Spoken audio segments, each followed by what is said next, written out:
That bleached, opaque variety shows up everywhere, and its ubiquity masks a crucial point.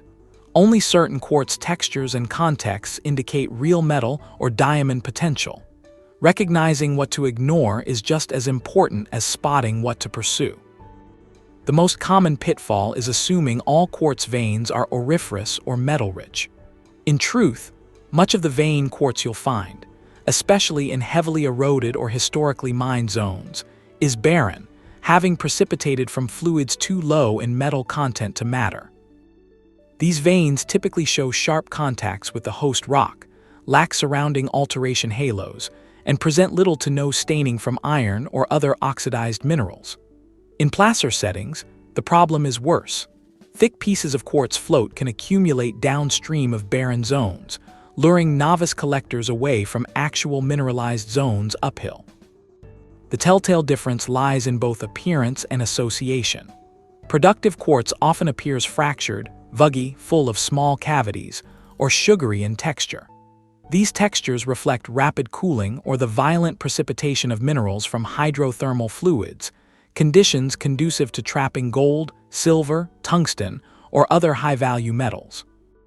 Equally critical is the presence of iron oxides, especially rusty, hematite, or limonite staining, along fracture lines or surfaces. These oxidation halos mark zones where sulfide minerals like pyrite once occurred and later weathered out, sometimes leaving gold behind. Even more decisive is the context in which quartz is found. In ultramafic terrains, areas that once hosted deep mantle rocks like peridotite and pyroxenite, the presence of quartz is often indirect.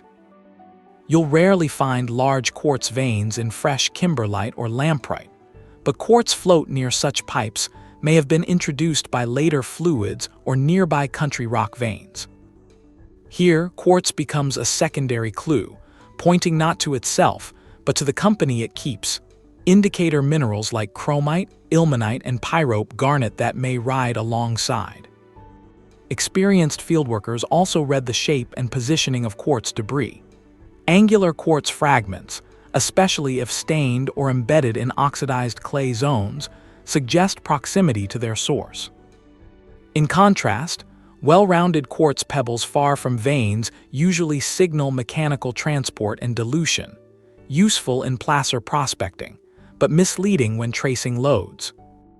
The most instructive failure stories come from regions like California's Mother Lode or Western Australia's goldfields, where generations of diggers focused on large white quartz veins, missing smaller, iron-stained offshoots that held much higher grades of gold. This historical pattern is repeated across continents. The richest zones are often subtle, small, and easily overlooked. So when scanning a slope, streambed, or outcrop, the goal isn't to chase any white rock. It's to ask, what else is here? Is there staining? Are there sulfide casts or nearby heavies? Does this quartz sit alone, or is it part of a bigger system? These questions filter out 90% of the noise. The mistake isn't just chasing quartz, it's chasing the wrong kind of quartz. To the untrained eye, all quartz might look similar, pale, glassy, sometimes stained. But in mineral-bearing systems, subtle traits in luster, color, and crystal habit can tell you whether the rock in your hand formed in the kind of hydrothermal environment that concentrates metals, or in one that didn't. First, luster is not just a cosmetic detail. It encodes how quartz formed. Milky quartz, common in barren veins, has a dull or chalky luster due to microinclusions of fluid or gas. In contrast, vitreous quartz, glass-like and clear, often signals cleaner formation from higher temperature fluids, a trait correlated with metal-rich conditions in orogenic systems. Then there's greasy or oily luster, often a key indicator of rare mineral associations, especially in quartz from high-temperature environments. If the surface of the quartz seems to smear light rather than reflect it sharply, it could be signaling tungsten, bismuth, or even pegmatitic lithium nearby. Next, focus on iron staining. The presence of rusty reds, oranges, and yellows, especially on fracture surfaces or within vugs, suggests weathering of iron sulfides. Pyrite, chalcopyrite, and arsenopyrite are common carriers of gold and base metals. When these oxidize, they leave behind limonite or hematite stains embedded in or adjacent to the quartz. But not all staining is equal. Even distribution is less useful than concentrated streaks along fractures or cavity edges, which often mark former sulfide-rich fluid pathways. Now turn the rock and examine shape and crystal habit. Massive, structureless quartz offers little information, but crystalline quartz with prismatic faces, clear terminations, or nested growths can be more telling. For instance, the presence of skeletal or hopper crystals, where crystal edges grew faster than faces, indicates rapid deposition from supersaturated fluids, conditions often associated with metal precipitation. Vugs, small cavities, lined with tiny quartz points, are often associated with epithermal or mesothermal gold systems, especially when those points are coated in limonite or include flecks of visible sulfides. A separate but revealing signal is banding or color zoning within the quartz. Faint bands in purple, smoky, or golden hues may indicate changing chemistry in the fluid over time. Smoky quartz, for example, often forms in uranium-rich environments or areas exposed to natural radiation. In pegmatitic systems, it may signal tantalum, niobium, or beryl-bearing phases nearby. Meanwhile, amethystine zones can hint at late-stage fluids rich in trace elements. Color alone isn't diagnostic, but paired with texture and mineral context, it becomes a potent directional clue. Size matters, but not how you might expect. Large, clean quartz crystals can attract collectors, but for prospectors it's often the fractured, chaotic veins, especially those intergrown with sulfides, that deserve attention. In places like Colorado's San Juan Mountains or Ghana's Ashanti Belt, the highest-grade gold occurs in tangled, brecciated quartz riddled with pyrite and arsenopyrite, not in showy museum-quality specimens. One caution: surface cleaning, especially in known collecting zones, can obscure the real diagnostic features. Always inspect multiple fragments from a zone and prioritize material that appears undisturbed. A few unwashed pieces can reveal far more than the brightest clean chunk. So before running tests or taking samples, the first pass is entirely visual. Shine, color, crystal form, and stain pattern. These traits can filter a 10 kg bucket of quartz down to a 500 g bag of real candidates. From here, though, context becomes key. What's growing near or inside the quartz? What minerals are riding shotgun? Quartz doesn't travel alone in metal-bearing systems. While it might dominate the visible vein, the smaller minerals entwined with or adjacent to it, sometimes invisible without magnification, often hold more predictive power than the quartz itself. Identifying these companions transforms a generic outcrop into a mapped clue, sharply narrowing the search for gold, rare metals, or even diamond-hosting rocks. Begin with the most common and misleading friend: pyrite. Often dismissed as fool's gold, pyrite within or alongside quartz takes on diagnostic value when it appears in quantity, with fresh brass yellow luster in cubic or framboidal forms. In auriferous systems, especially mesothermal veins, pyrite acts as a primary gold trap. Under weathering, it leaves behind rust-stained quartz and free-milling gold, often captured by sluices downstream. But not all pyrite is equal. What matters is the paragenesis. Look for intergrowths with arsenopyrite, chalcopyrite, or galena, combinations that boost the odds of economic mineralization. In diamond prospective terrain, quartz's most telling companions come from deep mantle sources. Even when quartz is absent in the ultramafic host rock, float or sedimentary quartz near pipes often mixes with pyrope garnet deep red to purple, chromite high-density black grains, and ilmenite metallic weakly magnetic. These indicator minerals don't point at quartz mineralization directly, but rather use the quartz as a marker for past fluid activity, especially near the contact zones between lamprite or kimberlite pipes and country rock. For rare metals, especially in granitic or pegmatitic systems, the key indicators shift. Watch for scheelite tungsten bearing, which fluoresces bright blue under shortwave UV. This mineral often grows interstitially with smoky or greasy quartz in skarn systems or high-temperature veins. Its presence, especially near old tungsten mines or contact zones, signals a high-grade, small-footprint deposit type that's easy to miss without UV testing.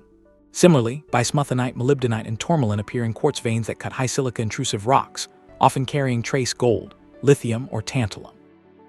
Field tests refine these associations. A magnet sweep over crushed quartz tailings or soils can isolate ilmenite or magnetite grains, useful in both diamond and gold terrains. In pan concentrates, a heavy showing of black sands with tiny garnets or chromite suggests ultramafic ancestry. In contrast, cassiterite, a tin oxide, may appear alongside clear quartz in granite-derived alluvials, recognizable by its extreme density and submetallic shine. But not every companion means wealth. In some terrains, epidote, chlorite, or sericite can mimic the alteration halos of metal-rich systems while forming around barren quartz veins. Discrimination comes from pattern recognition. If quartz is surrounded by intense silicification and a suite of sulfide-stained or UV-reactive minerals, the probability spikes. Even accessory minerals, though seen only under a hand lens, can tilt the odds. Tiny needle-like rutile inclusions in quartz, for example, sometimes accompany high-grade gold zones in metamorphosed volcanic belts. Zoisite and actinolite clusters, especially when found near nephrite-bearing serpentinite, indicate hydrothermal exchange and hint at deeper alteration processes worth following. In essence, quartz is the billboard, but the surrounding minerals are the message. Identifying the right suite helps triangulate a deposit type long before lab tests or trenching, and the next logical move after spotting promising associations is to begin sampling. One of the most overlooked truths in field geology is that gold and diamonds can, in rare but strategic contexts, occur in the same terrain, but not in the same rock. The connection isn't mineralogical, it's structural. Both form under intense pressure, diamonds in the mantle, gold in high-grade metamorphic belts, and their pathways to the surface often intersect in ancient crustal zones marked by distinctive quartz behavior. Start with cratonic roots, the ancient, stable portions of continental crust. These blocks, often over 2.5 billion years old, are the only places where diamonds are reliably found at the surface. But these same cratons are also where you find high-grade gold, particularly in greenstone belts, deformed volcanic sedimentary sequences intruded by quartz veins during deep orogenic events. The quartz that cuts through these belts is anything but ordinary.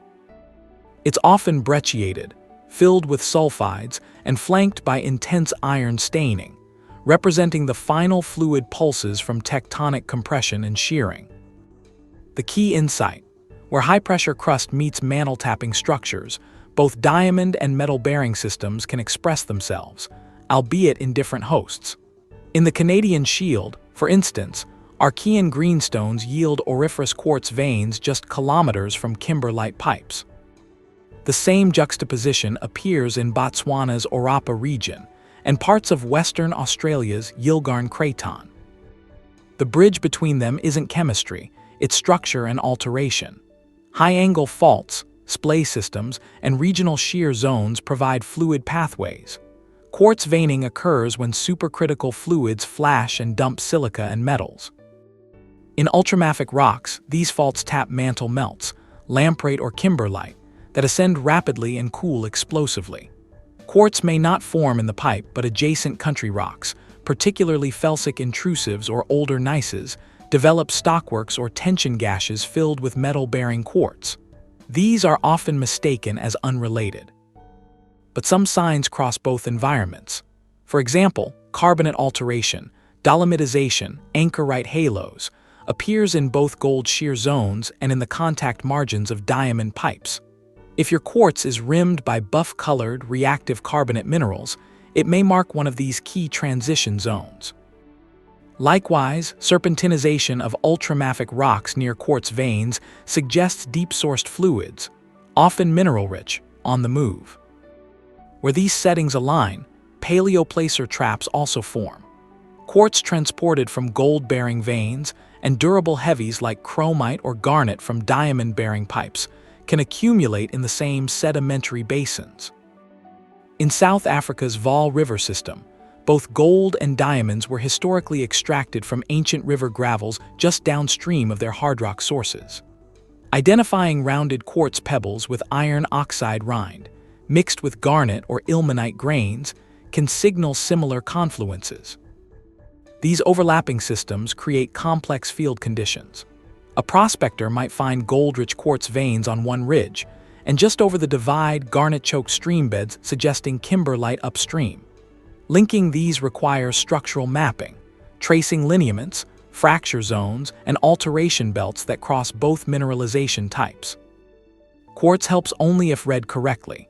If it shows cross-cutting fabrics, strong deformation, or is sheared into ribbons alongside graphite schist or serpentinite, the pressure story is still alive. That's your cue. You're in terrain that once hosted the kind of tectonic forces capable of forming both diamonds and gold. The most valuable quartz in the world often looks the least impressive at first glance.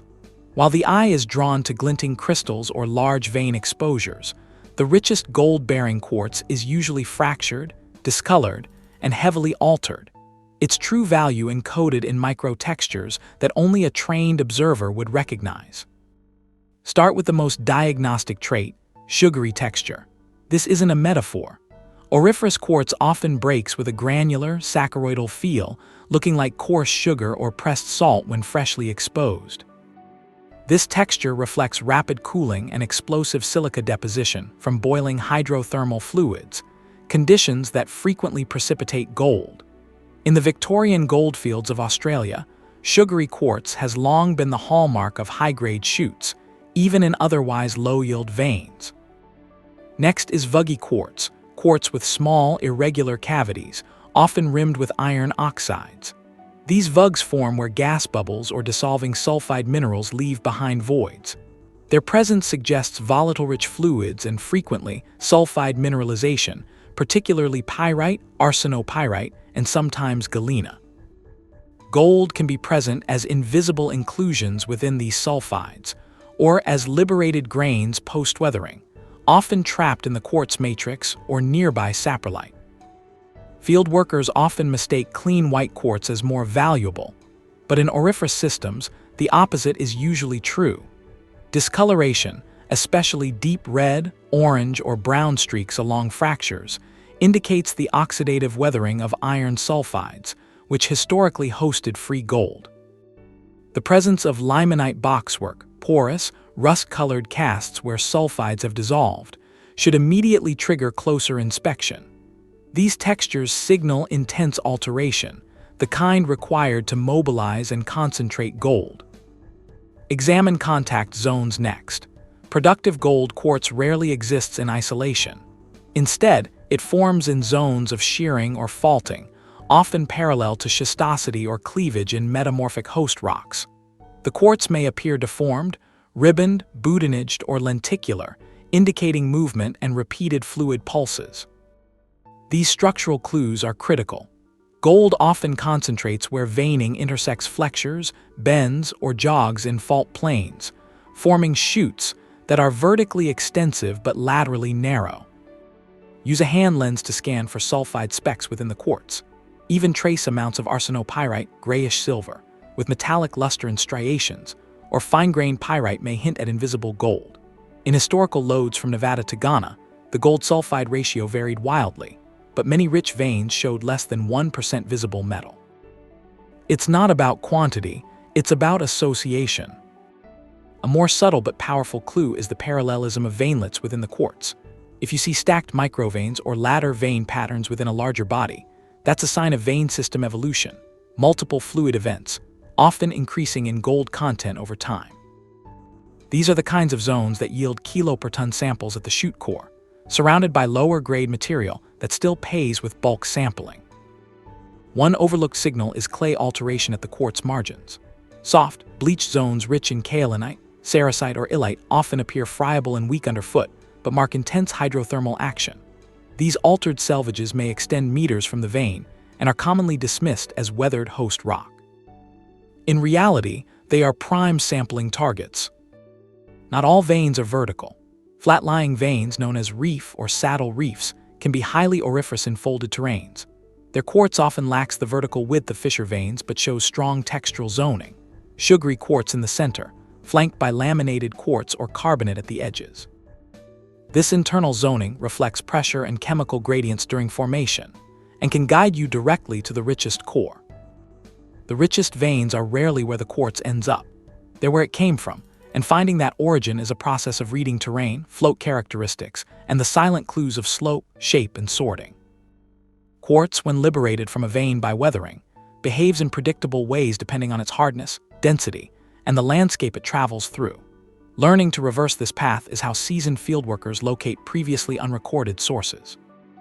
The first step is evaluating float characteristics, especially the angularity and freshness of the quartz. If pieces are sharp-edged, blocky, and still retain internal features like vugs, sulfide pockets, or staining, you're close to the source. These fragments haven't traveled far and often emerge within 50–150 meters downslope from their host vein. In contrast, rounded, bleached, or heavily smoothed quartz chunks suggest significant transport, often by fluvial processes, which means the source is either distant or upstream in the same drainage. Next, observe elevation and slope context. High-angled talus slopes or landslide fans may scatter quartz far downslope, misleading the eye. But in more stable terrain, float will follow the fall line, the steepest gradient. Here, mapping quartz fragments in a grid pattern reveals float trains, elongated paths of debris pointing directly uphill toward the outcrop. The narrower and more continuous the float train, the higher the odds you're tracking a single quartz source rather than dispersed glacial or alluvial debris. A powerful technique in narrow drainages is to bracket float zones using GPS or flagging. Begin where quartz fragments first appear in quantity, then walk laterally and upslope in a zigzag pattern. Mark where the float peters out. Often, a discrete belt or float shelf becomes evident. This is your ideal trenching or sampling zone, especially if iron-stained fragments or sulfide-bearing chunks appear near the upper boundary. Soil and vegetation provide additional context. In quartz-rich zones, patches of bleached soil or stunted vegetation may indicate silica flooding beneath, even when quartz isn't exposed at the surface. Quartz veining disrupts groundwater movement and soil chemistry, which manifests as linear anomalies in plant growth. These zones often lie directly above blind veins, and careful soil screening here, checking for quartz chips or iron-rich clays, can confirm your suspicion without excavation. In dry terrain, colluvial fans or desert pavements preserve quartz fragments in shallow profiles. Here, the presence of lag gravels, where heavier quartz pieces settle after finer materials blow or wash away, helps isolate source zones. The largest, most angular fragments sit closest to origin. Progressively smaller, more rounded pieces scatter outward. Mapping these concentric changes often leads to a vein exposure just above the apex of the fan. In placer contexts, quartz float can be misleading unless read with black sand and heavy mineral indicators. If you see rounded quartz pebbles mixed with magnetite, ilmenite, or garnet, you're likely downstream of both hard rock quartz and metal sources. Pan these concentrates for free gold or trace metal specks. A positive result implies nearby vein erosion.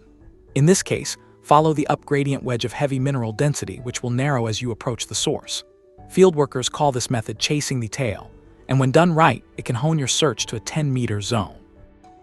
Don't neglect host rock identification in float samples. If quartz shows fragments of altered schist, greenstone, or intrusive rocks at its edge, note the contact minerals. This helps anticipate what the vein is cutting through, a crucial data point for predicting depth, orientation, and mineral assemblage. Use a hand lens to scan for sulfide specks within the quartz. Even trace amounts of arsenopyrite, grayish silver, with metallic luster and striations, or fine-grained pyrite may hint at invisible gold. In historical lodes from Nevada to Ghana, the gold-sulfide ratio varied wildly, but many rich veins showed less than 1% visible metal. It's not about quantity, it's about association. A more subtle but powerful clue is the parallelism of veinlets within the quartz.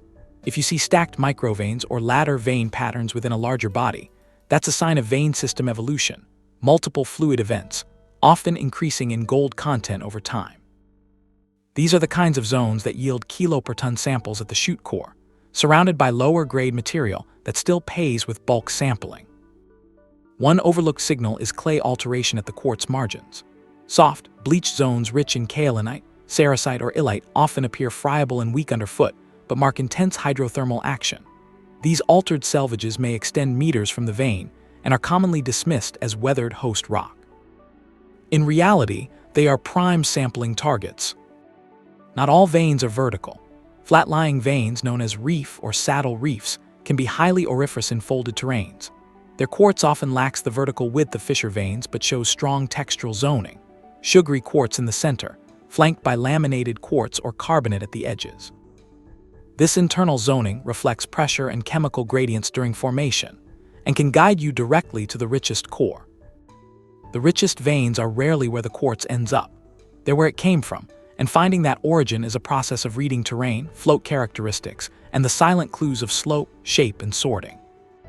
Quartz, when liberated from a vein by weathering, behaves in predictable ways depending on its hardness, density, and the landscape it travels through. Learning to reverse this path is how seasoned fieldworkers locate previously unrecorded sources. The first step is evaluating float characteristics, especially the angularity and freshness of the quartz. If pieces are sharp-edged, blocky, and still retain internal features like vugs, sulfide pockets, or staining, you're close to the source. These fragments haven't traveled far and often emerge within 50–150 meters downslope from their host vein. In contrast, rounded, bleached, or heavily smoothed quartz chunks suggest significant transport, often by fluvial processes, which means the source is either distant or upstream in the same drainage. Next, observe elevation and slope context. High-angled talus slopes or landslide fans may scatter quartz far downslope, misleading the eye. But in more stable terrain, float will follow the fall line, the steepest gradient. Here, mapping quartz fragments in a grid pattern reveals float trains, elongated paths of debris pointing directly uphill toward the outcrop. The narrower and more continuous the float train, the higher the odds you're tracking a single quartz source rather than dispersed glacial or alluvial debris. A powerful technique in narrow drainages is to bracket float zones using GPS or flagging. Begin where quartz fragments first appear in quantity, then walk laterally and upslope in a zigzag pattern. Mark where the float peters out. Often, a discrete belt or float shelf becomes evident. This is your ideal trenching or sampling zone, especially if iron-stained fragments or sulfide-bearing chunks appear near the upper boundary. Soil and vegetation provide additional context. In quartz-rich zones, patches of bleached soil or stunted vegetation may indicate silica flooding beneath, even when quartz isn't exposed at the surface. Quartz veining disrupts groundwater movement and soil chemistry, which manifests as linear anomalies in plant growth. These zones often lie directly above blind veins, and careful soil screening here, checking for quartz chips or iron-rich clays, can confirm your suspicion without excavation. In dry terrain, colluvial fans or desert pavements preserve quartz fragments in shallow profiles. Here, the presence of lag gravels, where heavier quartz pieces settle after finer materials blow or wash away, helps isolate source zones. The largest, most angular fragments sit closest to origin. Progressively smaller, more rounded pieces scatter outward. Mapping these concentric changes often leads to a vein exposure just above the apex of the fan. In placer contexts, quartz float can be misleading unless read with black sand and heavy mineral indicators. If you see rounded quartz pebbles mixed with magnetite, ilmenite, or garnet, you're likely downstream of both hard rock quartz and metal sources. Pan these concentrates for free gold or trace metal specks. A positive result implies nearby vein erosion. In this case, follow the up-gradient wedge of heavy mineral density, which will narrow as you approach the source. Fieldworkers call this method chasing the tail, and when done right, it can hone your search to a 10-meter zone. Don't neglect host rock identification in float samples. If quartz shows fragments of altered schist, greenstone, or intrusive rocks at its edge, note the contact minerals. This helps anticipate what the vein is cutting through, a crucial data point for predicting depth, orientation, and mineral assemblage. Next, move to thermal conductivity testing. A compact diamond tester, originally designed for gem identification, can double as a mineral inclusion detector. Touch the probe to quartz that appears stained, greasy-lustered, or includes visible sulfide specks. If the stone conducts heat rapidly, you may be dealing with metal-rich inclusions or high-density minerals embedded in the quartz. Though not designed for rock matrix, some models can register anomalous readings that guide deeper investigation. Quartz itself is a poor thermal conductor, so any spike is a flag. Add an electrical conductivity probe to refine your read. While quartz is insulating, metallic inclusions, particularly fine-grained pyrite, arsenopyrite, molybdenite, or bismuthinite, conduct. Pressing a handheld electrical tester to suspect zones in a quartz vein may show intermittent or weak conductivity. This suggests metal presence even in the absence of surface-visible grains.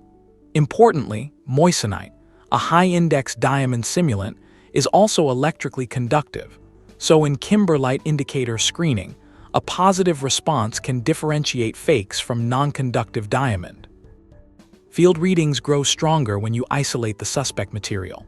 Use a portable crusher or mortar to break down quartz fragments containing vugs, sulfide stains, or greasy luster. Pan or sieve the fines to concentrate heavies, then reapply magnet and conductivity tests to a smaller, more responsive volume. This approach works especially well in remote areas where carrying out bulk samples isn't feasible. Don't skip UV light inspection, particularly if tungsten or scheelite is suspected. Under shortwave UV, scheelite fluoresces bright blue, often hiding in smoky or stained quartz veins near skarn deposits. Other inclusions, such as fluorite or uranium-bearing minerals, may fluoresce as well, offering geochemical clues to the fluid source. While UV isn't definitive, it narrows down candidate zones quickly, especially at night or in shaded rock shelters. Thermal shock tests, though crude, can also reveal inclusions. Gently heat a quartz sample over a flame or in the sun, then drop it into cold water. If it fractures along planes revealing metallic sheens or dark grains, you've likely exposed hidden sulfides or high-density inclusions. Use this technique cautiously, preferably on small test fragments rather than full samples. In pegmatite or Greisen systems, bismuth and tin minerals are often finely disseminated within quartz. Here, thermal and conductivity responses may be weak, but paired with staining and nearby accessory minerals, tourmaline, topaz, cassiterite, the tool results become contextually meaningful. One faint conductivity hit in the right setting can justify a deeper dig. Be aware of false positives. Wet quartz may show thermal or electrical interference. Always dry samples thoroughly before testing. Likewise, ferrous contamination from tools or soil can skew magnet readings. Clean your magnet and pan between tests and confirm findings across multiple fragments. By layering these tools, magnet, thermal, electrical, UV, you build a portable diagnostic suite that catches what the loop misses. It also helps prioritize samples for grid mapping, trenching, or lab assays, reducing cost and wasted effort. A promising quartz float, a streak of black sand, or a metallic hit under the magnet means nothing if you can't prove it, replicate it, or find it again. The most valuable mineral discoveries don't come from chance finds, they come from a system. And in quartz-driven exploration, that system is built around consistency, repeatability, and scale, anchored by field tools like sieves, pans, and a rigorous notebook. Begin with site segmentation. Before any sampling, divide your target area into manageable zones, either by terrain, e.g., ridge, slope, creek, float concentration, or structural features. GPS your starting point and flag key changes in float character or indicator presence. Use stakes or color-coded ribbon to mark grid intersections at intervals, ideally every 10-25 meters in high-density areas. This allows you to later map where specific textures, inclusions, or heavies appear with confidence. Next comes sample collection, starting with quartz float. Don't just grab the prettiest or most stained piece. Systematically collect a representative volume from each grid cell, ideally tilde 1-2 kg of mixed fragments. Prioritize angular, iron-streaked, or vuggy samples over smooth, bleached ones. Photograph each sample site with a marker for scale and location, and log it. Coordinates, weight, visible features, sulfides, staining, luster, and magnetic or UV response if applicable. At this stage, introduce the sieve stack. Use mesh sizes that reflect practical concentration goals. 20-0, 85-40-0, 425 will work well for separating coarse sands, heavies, and fine mineral inclusions. Run dry sediments or pulverized quartz through these sieves to separate out heavies for panning or magnet tests. In alluvial zones, sieve directly into a pan to eliminate light clays and gravels before swirling. Keep fines from each mesh level in labeled bags for further analysis or lab submission. The pan becomes your mobile field lab. Test concentrates from each cell or trench pit separately, noting color, heavies density, and any visible gold, scheelite under UV or metal specs. A magnet sweep post-panning refines your result. If heavies are both dense and magnetic, you're dealing with ilmenite or magnetite, not just iron-stained detritus. Track these data points on a waterproof field form, tagging results per grid square or slope contour. Parallel to physical samples, keep a visual diary. Sketch vein directions, float concentrations, alteration halos, and structural features like fault traces or cleavage zones. Use symbols for quartz types sugary, vuggy, ribboned, alteration zones, kaolinite, limonite, sericite, and test hits, thermal, magnetic, UV. These field sketches will later correlate with assay sheets, enabling pattern recognition that raw data alone can't provide. When a cell or trench shows multiple overlapping indicators, sulfide-bearing quartz, high-density pan concentrates, positive thermal or magnetic responses, flag it for follow-up. These multi-signal zones justify heavier sampling, 10-20 kg, shallow trenching, or orientation drilling. Use a grid numbering system that persists across notebooks, sample bags, and digital files. For example, Zone A, Cell 3, Sample 2 becomes A032. This ensures that if a lab assay 6 weeks later returns 6.3 GT gold or 0.12% tungsten, you can walk directly back to the origin, remap it, and expand the target area logically. Include control samples, quartz from known barren zones or prior negative results, as a baseline. These help calibrate field tools and prevent bias from context alone.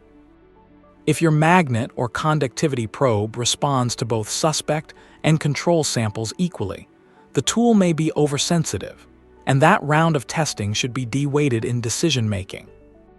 Keep detailed environmental notes. Was the sample dry or wet, exposed or shaded, near organics or oxidized zones? These factors can influence test results and mineral visibility. Recording them builds reliability into your workflow, especially when comparing wet season samples to dry season revisits. Finally, maintain a field-to-lab chain of custody. Each sample, once selected for crushing or assay, must be labeled, logged, and sealed with matching ID. Keep duplicates or splits whenever possible. This process protects the integrity of your results and ensures any future buyer, partner, or regulator can trace every gram of value back to its point of origin. Even with such rigor, not all promising quartz leads hold up. Some will show every surface sign, staining, heavies, vugs, yet prove barren upon closer inspection. Few frustrations in field prospecting rival the excitement of a promising quartz sample, iron-stained, vuggy, maybe even flecked with what looks like sulfide, only to find it barren after crushing or assay. These false positives are common, and unless understood, they can waste time, budget, and confidence. The key is learning to recognize deceptive signals early and applying smarter tests before committing to haul or lab work. The first and most persistent imposter is barren milky quartz that occurs in structurally favorable but geochemically poor settings. These veins often show fracture fill, wide exposures, and attractive oxide staining, but they lack the alteration halo or metallic inclusions that define productive systems. They formed from silica-rich fluids with little to no metal content, often precipitated late in the tectonic cycle. If you observe thick quartz with sharp vein contacts and no surrounding sericite, chlorite, or iron silicate alteration, consider it suspect, especially if it lacks associated sulfides or heavy mineral float. Another common trap is limonite-stained quartz float without underlying sulfide-bearing source rock. Limonite, the rust-colored iron oxide, forms from the weathering of multiple iron-bearing minerals, not just pyrite or arsenopyrite. In many terrains, surface staining results from low-grade, dispersed iron phases like siderite or chlorite breaking down, not from the oxidation of gold-associated sulfides. A strong iron hue is only valuable if it clusters along fractures, vugs, or boxwork textures with other supporting indicators. Isolated surface rusting, especially if easily wiped or powdery, is often cosmetic. Then there's the issue of phantom sulfides, inclusions that look like pyrite or arsenopyrite but prove to be something else entirely. In quartz near volcanic flows or metamorphic zones, mica flakes, graphite films, or even tiny magnetite specks can mimic sulfide luster under a loupe. Under crushing or pan concentration, these imposters disintegrate or float, revealing their lack of density and chemical relevance. To verify true sulfides, check for cubic structure pyrite, metallic striations arsenopyrite, and critically density. Real sulfides sink hard in the pan and leave gray to black streaks when dragged across unglazed porcelain. Zircon offers a more subtle deception. As a dense, transparent to brownish mineral, it sometimes concentrates with black sands and occurs with quartz in granitic terrains. Because it's often highly refractive, it can be mistaken for fine gold or other value-bearing inclusions. But zircon isn't a direct metal indicator. Though it's used in diamond indicator suites, it appears far more widely and must be verified alongside pyrope garnet or chromite to mean anything. Even entire vein systems can mislead. Some stockwork quartz zones, especially in felsic intrusives, present classic mineralized geometry, multiple veins, silicification, even Greisen alteration, but still lack economic metals. These are often the products of late-stage magmatic degassing, where silica-rich vapors migrated without carrying gold, silver, or tungsten. If you observe quartz veins with low sulfide content and glassy or barren terminations, especially without consistent black sand or magnetic signature, question the economic potential. Field tools help sort these illusions. A magnet sweep over crushed quartz tailings will reveal the absence of ilmenite or magnetite if you're chasing the wrong system. Likewise, a negative conductivity test on quartz that appears metallic under loupe quickly debunks graphite or mica mimics. And a UV scan that fails to show scheelite or fluorescent phases suggests the alteration system may not be tungsten-bearing, even if sulfide textures appear. Pattern recognition remains your best weapon.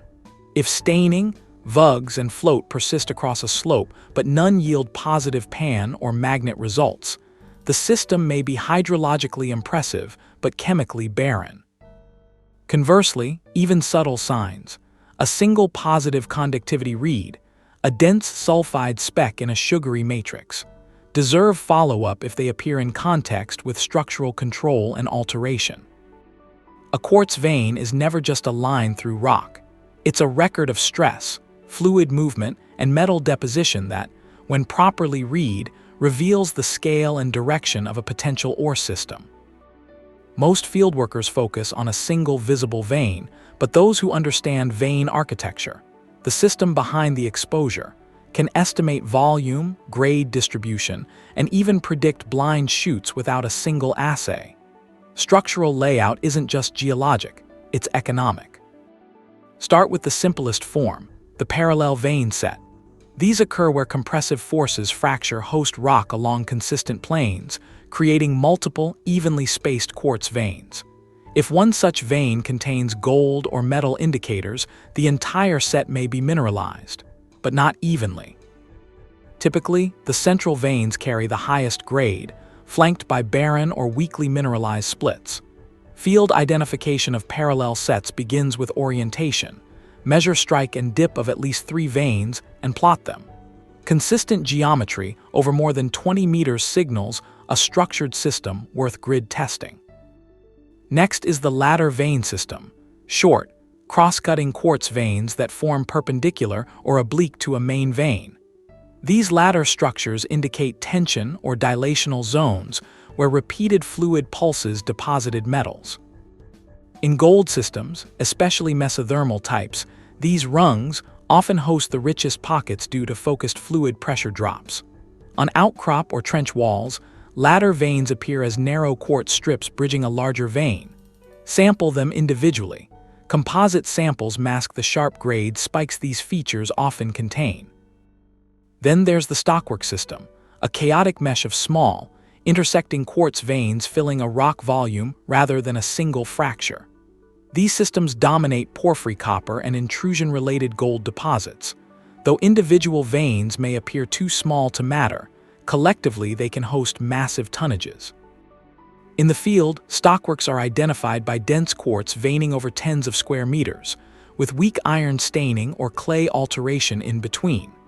Because metal content is spread out, these zones respond well to bulk sampling and require volume, not selective targeting. One of the most misunderstood but critical structures is the saddle reef, commonly found in folded terranes. These form as veins in the hinges of anticlines, where compressive stress created openings later filled with quartz and metals. Classic examples from the Bendigo and Nova Scotia goldfields produced multi-kiloton outputs from these formations. On surface, a saddle reef might be barely visible, but underground, it thickens dramatically. If you find quartz capping a fold nose, especially with mineralized tail veins below, you could be looking at a concealed high-grade target. Understanding vein orientation also clarifies chute direction, the plunging path along which high-grade pockets tend to concentrate. Chutes often follow the axis of folding or fault stepovers, and their detection means the difference between scattered flakes and a true ore body. In open trenches or stripped slopes, look for thickening of quartz, sudden changes in sulfide concentration, or vug development along a consistent plunge line. Mark this trend and test along it. It's your fastest path to repeatable values. Importantly, vein systems often show zoning. Metals precipitate at different points in the system depending on fluid chemistry and pressure. In gold systems, the highest grade quartz often occurs in the boiling zone, where fluid pressure drops sharply due to uplift or fracturing. Above this zone, you may find barren chalcedonic quartz, below it, sulfide-rich but gold-poor assemblages. Recognizing this vertical zoning, through sulfide ratios, quartz texture, and alteration style, guides both sampling and excavation depth. Finally, remember that not all quartz veins are planar. Sigmoidal veins, boudinaged segments, or N-echelon arrays reflect deformation during or after formation. These distorted forms may concentrate stress, and with it, metal deposition. A sigmoid vein with visible sulfides at its widest point may mark the core of a chute or the junction of two fluid systems.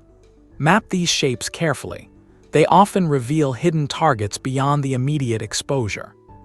Once you've mapped, measured, and sampled the system geometry, the next leap is contextual, linking quartz features to specific deposit types. In the case of diamonds, the connection is indirect, but when quartz appears near kimberlite or lamprite terrain, its absence or transformation tells a deeper story. Quartz and diamonds rarely coexist in the same rock, but they often share the same terrain. Understanding this paradox is essential for identifying diamond-bearing pipes in the field. In ultramafic settings, particularly those hosting kimberlite or lamprite, quartz becomes a tracer, not a target, and its presence or absence can mark critical transitions between barren surface material and deep-sourced pipes. Start with the geological truth. Kimberlite and lamprite are silica-undersaturated. They form from partial melts of the mantle, erupting rapidly and explosively to the surface. Quartz, being a stable silica phase, does not crystallize within these melts. In fact, the presence of quartz within an ultramafic rock signals contamination, typically where the magma has invaded or assimilated crustal rocks. So if you're in a region mapped for kimberlite or lamprite and encounter quartz within the pipe itself, it's either foreign, xenolithic, or a late-stage overprint. Both cases matter. In the field, a lack of quartz in the host rock can be a signal in itself. If you cross from quartz vein gneiss or granite into a soil zone with no quartz float, yet rich in serpentinized material, magnetite grains, and carbonate alteration, you may be standing over a pipe. This textural vacuum, where quartz disappears, often accompanies the weathered top of a kimberlite, forming a soft, iron-rich clay known as yellow ground. It's crumbly, sticky when wet, and notably poor in quartz detritus. This contrast is your first red flag. But just outside the pipe margin, quartz float may reappear, this time riding with key indicator minerals. If you're sampling stream beds or soils within 1–2 km of a known or suspected pipe, and find quartz fragments associated with pyrope garnet, chromite, ilmenite, or CR diopside, that assemblage signals proximity to a diamond path. In particular, rounded quartz pebbles coated in iron oxides alongside these heavies suggest erosional reworking from pipe contacts into nearby drainages. Sometimes the quartz isn't native at all. Quartz xenoliths, chunks of country rock incorporated during pipe ascent, can be found embedded in weathered kimberlite breccia. These are not economic themselves, but their survival speaks to a gentle emplacement phase and potentially well-preserved indicator suite. If you identify quartz fragments with brittle fractures, contact metamorphism, or radial alteration halos in ultramafic soil, they may have ridden the pipe upward, literal passengers from the deep crust. More importantly, the margins of pipes often show contact zones where quartz is overprinted by carbonate or serpentine alteration. In hand sample, quartz may appear bleached, granular, or even shattered, signs of explosive intrusion. These altered veins, particularly if associated with dolomite or magnesite, can be rich in secondary indicators, including barium minerals or phlogopite, which help narrow down the pipe's edge. In terrains like Yakutia, Northwest Territories, or Brazil's Alto Paranaíba, prospectors have used quartz float behavior as a vector tool. In practice, the technique involves mapping quartz float density along with garnet and chromite counts across a grid. Where quartz float density drops and garnet or ilmenite spikes, the center of the pipe is likely close. This inverse gradient, heavy indicators up, quartz down, is especially effective in flat terrain where visual exposure is poor. A caveat: not all ultramafic bodies are diamondiferous, and some non-diamond-bearing lamprates can contain quartz from felsic xenoliths or alteration halos. Use caution in overinterpreting quartz presence within these bodies. Cross-verification with geochemistry, Ni/Cr/Mg ratios, or lab microprobe data for garnet chemistry is necessary before advancing to bulk sampling. For the fieldworker, quartz in diamond country is a peripheral marker. It helps establish boundaries, erosion paths, and structural trends, not direct economic value. But its behavior, especially in relation to indicator minerals and host rock disappearance, is often the first reliable sign you're on the right path. Where quartz reemerges with smoky hues, greasy luster, or rare inclusions, it may also point to a different kind of value: rare metals. Quartz is more than a gangue mineral, it's a geochemical archive. When it hosts or occurs alongside certain rare metals like bismuth, tellurium, and tungsten, its texture, habit, and companion minerals shift in subtle but diagnostic ways. These associations aren't just academically interesting. They often carry niche but high-value potential, especially in post-gold rush terrains where major veins are mined out, but accessory metals remain untouched. Begin with tungsten, the most common of the three in quartz-bearing systems. Its primary ore mineral, scheelite, occurs in high-temperature hydrothermal veins, skarns, and grisons, environments where quartz plays a central structural and chemical role. Scheelite is rarely visible in daylight. It blends with quartz as fine-grained, off-white or gray crystals, but under shortwave UV light, it fluoresces bright blue, an unmistakable signal in the field. If you find sugary or smoky quartz with scattered grains that react under UV, especially near calcareous or contact metamorphic host rocks, you're likely in a tungsten-bearing system. Quartz in these systems often displays a greasy or waxy luster, a departure from the more vitreous habit seen in barren veins. This luster suggests high-temperature formation, and may accompany fluorite, muscovite, or topaz, minerals commonly found in grisonized granite or tungsten-bearing pegmatites. In trench walls or strip slopes, quartz stockworks with faint staining and this unusual luster deserve testing for tungsten content, even if they lack visual sulfides. Then comes bismuth, a less abundant but increasingly strategic metal used in semiconductors, pharmaceuticals, and specialized alloys. Bismuthinite, its main sulfide, appears as slender metallic gray blades in quartz veins, often intergrown with chalcopyrite or galena. In the field, it may first register via conductivity or thermal probe rather than eye. If quartz shows unusual heft in hand, and especially if associated with red-brown iron oxides or bluish secondary minerals, bismuth is a real possibility. One classic trait in bismuth-bearing quartz veins is the layering or banding of metallic sulfides within the quartz matrix, often seen in late-stage multiphase systems. Bismuth frequently occurs in fracture-fill zones, where fluids deposited metals in stages, leaving thin metallic seams in otherwise massive quartz. These zones often fall outside the main gold mineralization halo, so they're overlooked, but pan concentrates can contain surprisingly dense, metallic shards if crushed carefully and sieved. Tellurium, though rarer, forms a diagnostic group of telluride minerals, especially calaverite and sylvanite, that occur in quartz veins associated with low sulfidation gold systems. These minerals are soft metallic and sometimes resemble native gold, but are significantly more brittle and reactive. Field identification of tellurides is challenging. They often form microscopic inclusions in vuggy or banded quartz, and only show under magnification or after mild etching. However, the giveaway is often chemical odor. Tellurides can release a faint garlic smell when crushed or heated. More reliably, if you find auriferous quartz with unusually low gravity for its visible metal content, or if gold assay results come back high despite minimal visible free gold, suspect gold telluride association. These systems, like those in Cripple Creek, Colorado or Kalgoorlie, Australia, often feature banded quartz with carbonate overprint, brecciation, and strong sericite halos. Across all these metals, the presence of tourmaline, fluorite, or topaz in or near quartz veins acts as a proxy for rare metal potential. These indicator minerals reflect fluid composition. Boron, fluorine, or volatile-rich fluids are excellent carriers for bismuth, tungsten, and tellurium. In pegmatite fields, smoky quartz with these inclusions often points to evolved phases rich in lithium, tantalum, or rare earth elements. Even when these metals are not visible in hand specimen, magnetic and thermal tests can give subtle hints. Bismuthinite and tellurides may show low but measurable conductivity. Scheelite often resists both but shines under UV. When two or more signals align, unusual quartz luster, accessory mineral presence, and confirmatory field response, it's time to send for assay. Don't underestimate their market role. Tungsten prices fluctuate with geopolitical demand. Bismuth trades at a premium during tech surges.